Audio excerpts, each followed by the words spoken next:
Hello everyone, তো এত তাড়াহুড়োর মধ্যে রেডি হয়েছি যে ভিডিও কোনো কিছু শ্যুট করা হয়নি। তো this is how I am looking.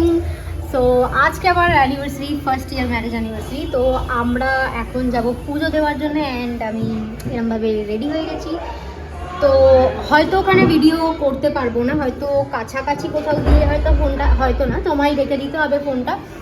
তো পুজো দেওয়ার যা ডিটেলস রয়েছে সেটা আমি তোমাদেরকে ভিডিওতে পরে হোটেলে এসে সব কিছু জানিয়ে দেবো। টিল দ্যাট টাইম টাটা, চলো আবার দেখা হবে। তো গাইজ আমরা এখানে বেরিয়ে পড়েছি মন্দিরের উদ্দেশ্যে যাওয়ার জন্য। টোটো ভাড়া নিয়েছে এক একজনের 50 থেকে 60 টাকা মতো। এটা কিন্তু সিজনে আপ ডাউন করে। আর তোমাদেরকে মন্দিরের নিয়মটা একটু বলে রাখি, এখন কিন্তু পুরীর মন্দিরে অনেক রকম নিয়ম হয়ে গেছে, একটা জেনারেল লাইন হয়েছে এবং তোমরা ওখানে অনেক এজেন্ট এবং দালাল মন্দিরের বাইরে দেখতে পারবে, যাদেরকে তুমি টাকা দিলে ওরা তোমাদেরকে ব্যাক গেট দিয়ে ঢোকাবে। তো আমরা 2 ঘন্টা প্রায় জেনারেল লাইনে দাঁড়িয়েছিলাম, কারণ ওটা আমরা জানতাম না এরকম কিছু রয়েছে, কারণ আমরা পান্ডা নিইনি। তো সেক্ষেত্রে আমরা নিজেরা ডাইরেক্ট গিয়ে পুজো দিয়েছিলাম এবং দর্শন করেছিলাম। তার জন্যে আমরা পরে 2 ঘন্টা লাইন দেওয়ার জানতে পারি ওই এজেন্ট এবং দালালগুলোর কথা, এবং প্রায় একরকমভাবে হাঁপিয়ে যাওয়ার পরই আমরা টাকা দিয়ে এক একজনের জন্য, প্রত্যেক জনের পার হেড 500 টাকা করে ওরা নেয় এবং তোমাদেরকে ব্যাক গেট দিয়ে ওরা ঢুকিয়ে দেয়। এবং ঢোকার পরেও তোমাদেরকে একটা লাইন দিতে হয়, যেটাও প্রায় 1-1.5 ঘন্টা 2 ঘন্টা টাইম নেয় মন্দিরের ভেতরে দিয়ে। তো ওই টাইমটা কিন্তু তোমাদেরকে অনেকটাই হাতে টাইম নিয়ে তোমাদেরকে মন্দিরে যেতে হবে। তো সেই দিনের জন্য আর অন্য কোনো প্ল্যানিং আমরা রাখিনি, আর আমরা গেছিলামও খুব শর্ট টাইমের জন্য। তো সেদিনকে আর অন্য কোনো প্ল্যানিং আমরা করে উঠতে পারিনি। মন্দিরে আমাদের প্রায় 5-6 ঘন্টা ওখানে পুজো দেওয়ার পরে আমরা এতটাই টায়ার্ড হয়ে গেছিলাম, হোটেল থেকে রেস্ট নিয়ে তারপর সি বিচে যখন এলাম, তখন সি বিচে দেখতে পেলাম একটা এত বয়স্ক কচ্ছপ প্রায় মারা গেছে। তো ওখানে ছিল, আমি প্রথমে বুঝতে পারিনি যে ওটা মারা গেছে। তো আমি অনেকটাই কাছে চলে গেছিলাম, পরে জানতে পেরেছি যে ওটা মারা গেছে। এবং আমার একটা ঘরের জন্য শঙ্খ নেওয়ার ছিল, তো একদম মার্কেটের বিচের যে দোকানগুলো থাকে ওখান থেকে আমি প্রায় দরদাম করা স্টার্ট করে দিয়েছিলাম এবং ভিডিও বানানো স্টার্ট করে দিয়েছিলাম।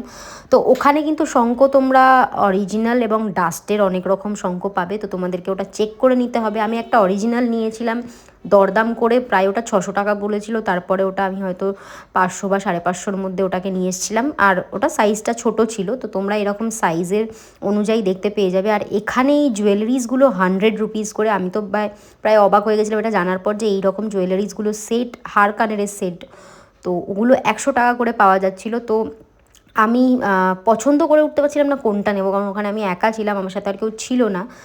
আর আমার সাথে আমি এমন একজনকে নিয়ে গেছিলাম যে আরও আমার থেকে বেশি কনফিউজড। তো যাই হোক, আর কিছু বলার নেই। তো তোমরা এখানে এরকম শপিং চাইলে তোমরা কিন্তু প্রচুর অপশানস পেয়ে যাবে, আর এরকম জুয়েলারিজের দোকান এখানে প্রচুর, সি বিচের মধ্যে যে মার্কেটটা রয়েছে সেখানে। তো ফাইনালি আমি একটা পছন্দ করে উঠতে পেরেছি, বাট তারপর সামনে নিয়ে দেখলাম যে না, এটা সেরকম খুব একটা ভাল লাগছে না। তো আমি একটা অন্য কিছু টাইপের স্টোনের মধ্যে নেব, তাই জন্য এগুলো জানি আসল পার্ল হয় না, তাই জন্যে বেকার নিয়ে খুব তাড়াতাড়ি এগুলো নষ্টও হয়ে যায় এই পার্লগুলো। আমরা এই সি বিচে এসেছিলাম কিন্তু 4 জন মিলে, কিন্তু এই যে মার্কেটটায় আমরা ঢুকে পড়েছি একবার, সেখান থেকে 4 জন বিভক্ত হয়ে গেছিলাম, 2টো মেয়ে একদিকে এবং 2টো ছেলে কোথায় কোন দোকানের সামনে বসে আছে আমরা জানি না, বা আমরা কোথায় তাদেরকে ফেলে রেখে চলে এসেছি কোনো হদিশ নেই।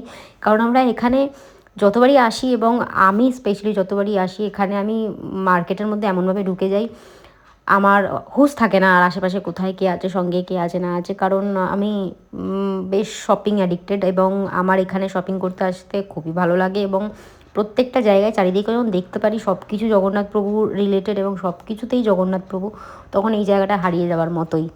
তোমরা আমার ভিডিওতে অনেক ব্লগে এবং শর্টস ভিডিওতে ইনস্টাগ্রামে দেখেছো যে আমি কিন্তু জগন্নাথ প্রভুর মূর্তি একটা পুরী থেকে নিয়ে এসেছিলাম, যেরকম মন্দিরের বিগ্রহ সেরকমই। সেই বিগ্রহটা কিন্তু আমি এই দোকানটা থেকে কিনেছিলাম, এবং সাথে শঙ্খ যেটা আমি বাড়ির জন্য নিয়ে এসেছিলাম সেটাও এই দোকান থেকে কিনেছিলাম। তোমাদেরকে দোকানটা একবার দেখিয়ে রাখলাম। এখানে তোমরা নানান রকমের বিগ্রহ সাইজের পেয়ে যাবে। এবং বেরিয়ে পড়েছিলাম ওইখান থেকে, মার্কেটের থেকে যা যা কেনা ছিল সব কিছু কমপ্লিট করে রাস্তার ওপরে। এবার আমরা স্বর্গদ্বারের দিকে যাচ্ছি, যেহেতু আমরা স্বর্গদ্বার থেকে একটু ভেতরে মার্কেটের দিকে ছিলাম, তার জন্য ওখানের সি বিচটাই আমরা অ্যাক্সেস করছিলাম।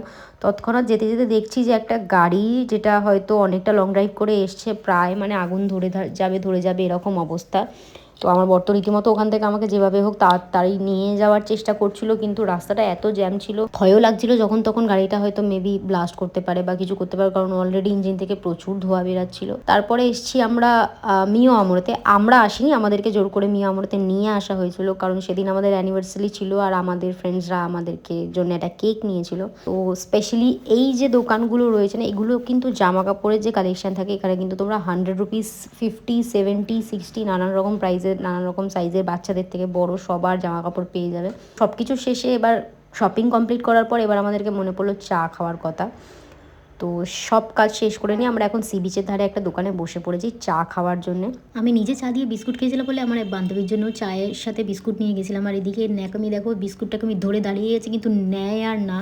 এর আগে না আমি কোনোদিন সি বিচে কিন্তু এখানে যে ফুচকাওয়ালাগুলো বসে থাকে তাদের কাছ থেকে ফুচকা খেয়ে দেখিনি, তাই জন্য সবার আগে চাটা শেষ করে আমরা পৌঁছে গেলাম ফুচকা খাওয়ার উদ্দেশ্যে। খুঁজছিলাম ফুচকাওয়ালাটা, আর আমরা যে কাকুটার থেকে ফুচকা খেয়েছিলাম একদম স্বর্গদ্বারের অপোজিটের থেকে যে সি বিচের নেমে যাওয়ার জায়গাটা রয়েছে একদম সেইখানটাতেই কাকুটা বসেছিল ফুচকাটা নিয়ে। খেতে কিন্তু খুবই টেস্টি ছিল এবং ফুচকাগুলো সাইজগুলোও বেশ বড় বড় ছিল। আর টক জলটা তো ইজ বেস্ট, কারণ টক টক ঝাল ঝাল সব রকম টেস্ট এটার মধ্যে ছিল। আর একটু কলকাতা থেকে আলাদা রকম টেস্ট ছিল, যেটা আমরা কলকাতায় সবসময় খেয়ে বুঝতে পারি যে সেরকম কলকাতার মতো সেম টেস্ট না হলেও বাট একটা ইউনিক টেস্ট আলাদা ওখানে তুমি পাবে। এবং কারণ ওরা যেহেতু কলকাতা থেকে একটু আলাদা করে ছোলা ফোলা দিয়ে এক্সট্রা করে মাখে, তার জন্য এটা টেস্টটা আরও বেশি এনহ্যান্স হয়। হয়তো কিছু আলাদা মশলা ওনারা দেয় এর মধ্যে। শুধুমাত্র যে আমরা মেয়েরা শপিং করছিলাম তাও না, আমাদের সাথে কিন্তু আমাদের হাজব্যান্ডরা এবং আরও যারা ছিল তারাও জড়ো হয়ে গেছিলো এবার শপিং করার জন্যে। কারণ এখানে ছেলেদেরও জিনিস মোটামুটি পাওয়া যায়, তোমরা বালা বড়ো জগন্নাথ দেবের অন্যান্য হাতের জিনিস বলো যাই বলো, তোমরা এখানে আংটি বলো, ছেলেদের জন্য জিনিসপত্র তোমরা এখানে পেয়ে যাবে। তো একটা খেলনার দোকান দেখে এখানটাতে দাঁড়িয়ে পড়েছিলাম, কারণ বরাবর আমার বর যেখানেই যাক না কেন সেখানে খেলনার দোকান দেখে আগে দাঁড়াবে, কারণ ওর নাকি ইন্টারেস্টিং লাগে এই জিনিসগুলো। তো এখানে ওর নেওয়ার ছিল উনো কার্ডটা, নো মার্সি, বাট অনেকটা কস্টলি বলছিল বাইরে আমাদের কলকাতার থেকে বেশি, তার জন্য আমি এটাকে নিতে বারণ করে দিয়েছি। বাট নিলে ভালোই হতো, সেদিনকে রাতের খেলাটা বেশ জমে যেত। তো এখানে মোটামুটি উনো কার্ডটা না নিয়েই আমরা চলে গেছিলাম। বাট যে কোনো দোকানে গেলে আমার যেখানে চোখ আটকায় আমি উনো কার্ডটা রেখে দিয়ে আমার সেই সমস্ত জিনিস দেখতে লাগলাম। এখানে আর্ট ম্যাটেরিয়ালসও অনেক কিছু পাওয়া যাচ্ছিলো, যেরকম কালার পেন্সিলের সেট, স্কেচ পেনের সেট এবং নানান রকম অয়েল কালার্স। তো আমি সেটাই দেখতে লাগছিলাম, অনেক কিছু কালেকশান এখানে ছিল। বাট যেহেতু আমি প্ল্যান করে গেছিলাম আমি অনেক কিছু অন্যরকম জিনিসপত্র শপিং করব স্পেশালি ঘরের জন্য, সেই জন্যে আমি আমার মনটাকে ওই দিক থেকে সরিয়ে নিয়ে এসে আমি এদিকেই মনটাকে স্টেবল করলাম। যেহেতু আমার মূর্তিও নেওয়ার ছিল আর আমি মেনলি খুঁজতে এসেছিলাম যে আমার মূর্তিটা যেন আমি আমার পছন্দ মতো পেয়ে যাই। তোমাদেরকে বলে রাখি, তোমরা এখানে যে যাই কিনতে আসো না কেন, স্পেশালি যে জিনিসগুলোকে এখানে খুব বেশি দাম করে বলে সেই জিনিসগুলো কিন্তু তোমরা প্রচুর পরিমাণে এখানে বার্গেনিং করতে পারবে।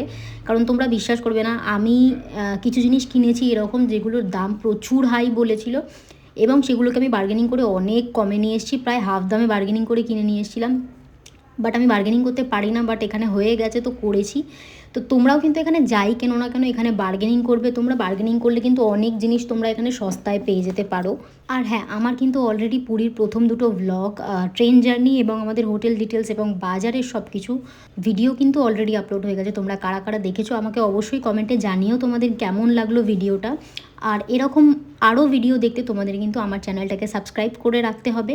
আর আমি কিন্তু শুধুমাত্র ঘুরতে যাওয়ার ট্রাভেল ব্লগ করে থাকি না, আমি কিন্তু মিনি ব্লগও আপলোড করি, নানান রকম জিনিসের ডিটেলস, তোমরা যে কোনো জিনিসের হোম ডেকোরের প্রোডাক্ট লিঙ্কস বলো, শপিং লিঙ্কস বলো, সমস্ত কিছু তোমরা আমার চ্যানেলে পেয়ে যাবে।